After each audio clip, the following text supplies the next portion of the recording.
Bam! Mr. True. Besides mathematics, I like calligraphy, and there's a few different styles of writing that I can do. The one that I use most commonly now is basically just how I write, which is sort of this flowy cursive. I didn't write like this all the time. I was first exposed to calligraphy in a two-dimensional art class in middle school, and it kind of stuck with me, obviously, and or at least I hope it's obvious. And in my mid-20s or late 20s, somebody I worked with asked if I would do their wedding invitations. So I thought, okay, well I could write 2 or 3 different ways. It was a pretty big job, so I just went to the internet and, you know, found a sheet of sample fonts and just printed it off, and had like 20 different ways to write on it, and I was like, just pick one, I can do anything you want. Well, she picked this like flowy cursive. I don't know the exact name of this. It reminds me of like Edwardian script in my Word program. And I was like, well, okay. And I went home thinking, I don't write like that. I don't write like this. So I did a lot of practice, and I started the invitations, and by the time I was done, it was like over 300 invitations. I looked back at my like first 15 invitations, and they were terrible. So I learned how to write this in my late 20s. So it's never too late to change or you know, hone your writing skills. And so I'm doing this video for a couple of reasons. Mainly, a viewer just recently asked me to show the alphabet of all the capital letters so that they can practice, and I think that's so cool. I see terrible handwriting. I just looked at all my students today, and out of 3 classes that I was teaching, only 9, I think, kids were actually using cursive. Everyone else was printing, which can be really neat, but man, it's a lot slower than writing in cursive. So I'm not going to pretend to be a handwriting expert, but I find the most comfortable way of holding a pen is just to simply rest it between your thumb and first finger, forefinger, if you will, and just loosely and comfortably let that pen or pencil rest on, I let it rest on my second finger, and, you know, just hold it like that. I see students nowadays with so little training that they get in elementary school of how to write, holding pens and pencils in such crazy ways that I can't imagine that was comfortable over a long period of time. So, a calligraphy pen, I'm going to use 2 pieces of chalk. You can do this with just a pen or pencil as well. This flowy cursive just looks good no matter what you use to write it with. But if you're using a calligraphy pen, it's going to be very different if you're left-handed, because you need a tip that's chiseled at a 45-degree angle. But if you're right-handed, you want a calligraphy tip. Now, you can get like a real calligraphy pen or a marker. That's going to have a square face on it, and I'm going to hold 2 pieces of chalk sideways to simulate this sort of square face. And you want that to be, depending on your style of writing, usually around 40 to 45 degrees. I think when I wrote this, it's a little bit off. But as you go through this word of calligraphy, there are thin lines that all generally should, if I'm doing this correctly, go at about the same angle, or basically parallel.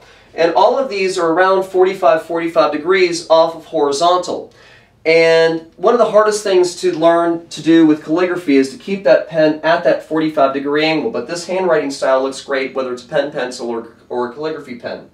So when you do calligraphy with these pens, you want to, as much as possible, pull the pen. Now you can get away, again, pen or pencil, you can sort of push and pull and everything's fine, but with these calligraphy nibs, you want to pull them. So let's get this erased. I'll start writing through the capital letters and showing you that capital alphabet.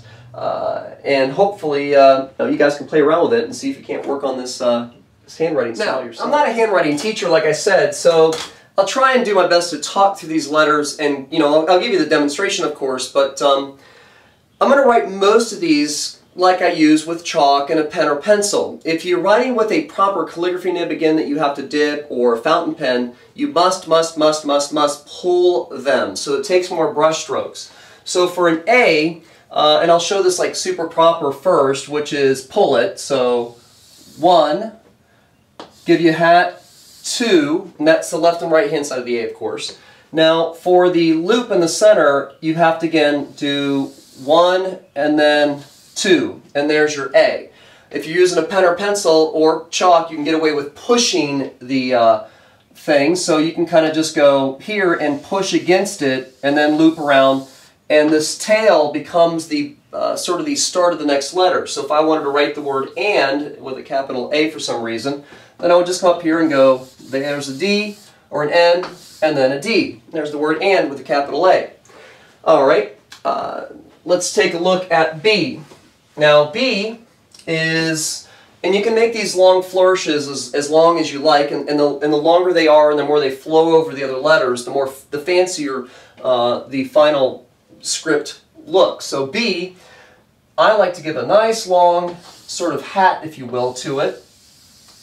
And there's the left side, and then 1, and then 2.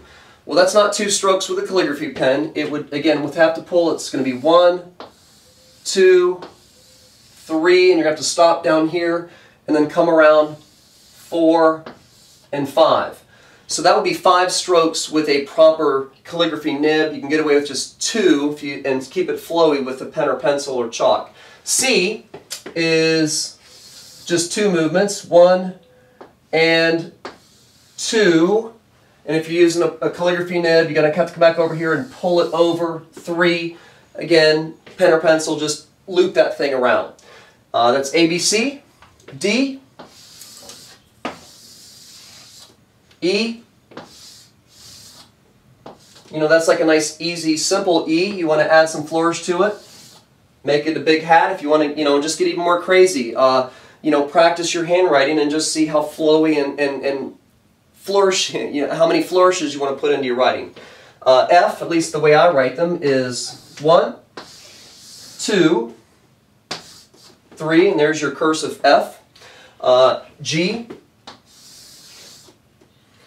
Now I just did that in one motion, but again, proper calligraphy nib, that's 1 and 2, and then 3.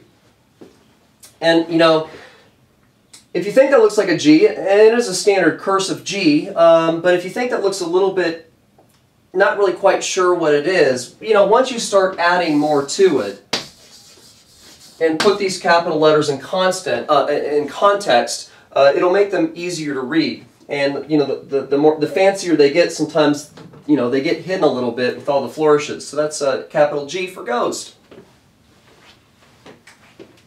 Let's get on to H.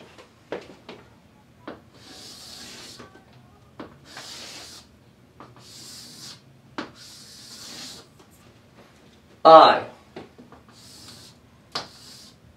My eyes look very, very similar to J's. It's just a matter of how big you make this bottom loop. So that's I, and then J is going to be the same motion to start with. So 1, 2, so there's an I, really, but then you kind of come up here and you're like, okay, let's put a big old tail on it. So that's J. So H, I, J, K. At least the way I like to draw them is 1, 2, and then really make the top of this really long and reach over the rest of the word. So K. And then, you know, maybe it's like, do you know how to do calligraphy? So H, I, J, K, L. 1, 2, 3, 4, 5, if you're doing all the proper pulling brush strokes. M.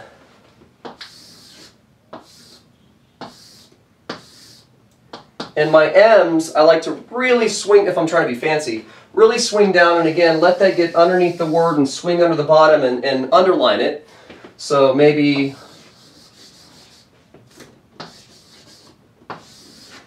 now with these flourishes, the letters can stay separate. I could have maybe connected the M with the Y and just sort of have them loop together and tie the front of the word with the back. You can get really creative with these. So L, M, N.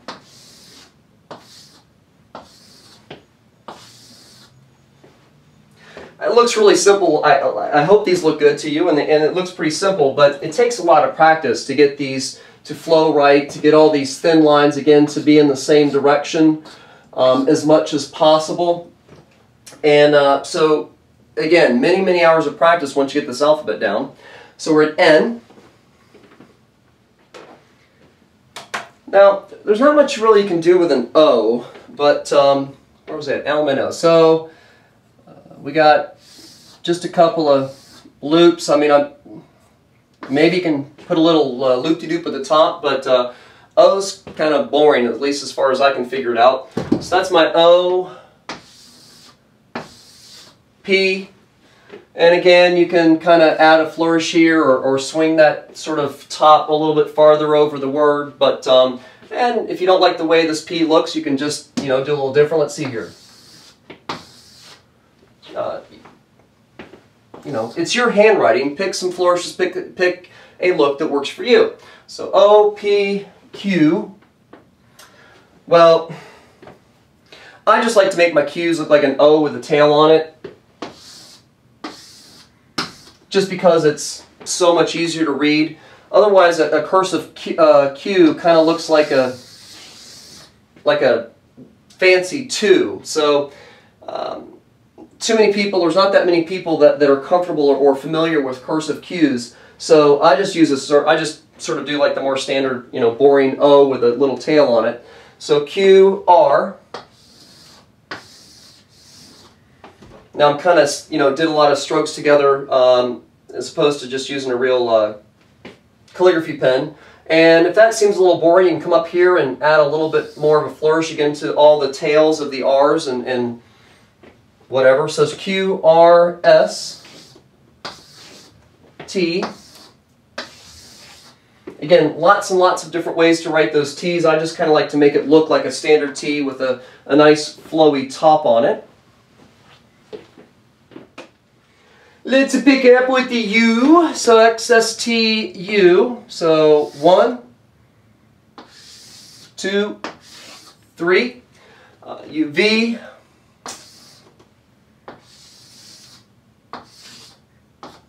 W.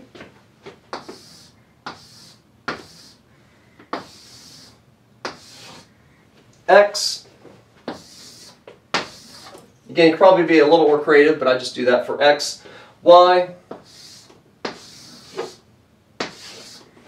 And then Z. Now there's two ways to write a Z. There's just I'm going to make a Z look like a Z, or there's the cursive Z, which I like to, kind of going against my argument with the Q. Not that many people are comfortable with or familiar with the capital Z, but I like it. It's looks kind of like that, and we're going to the zoo. So I'm at the end of the alphabet, and I'd just like to say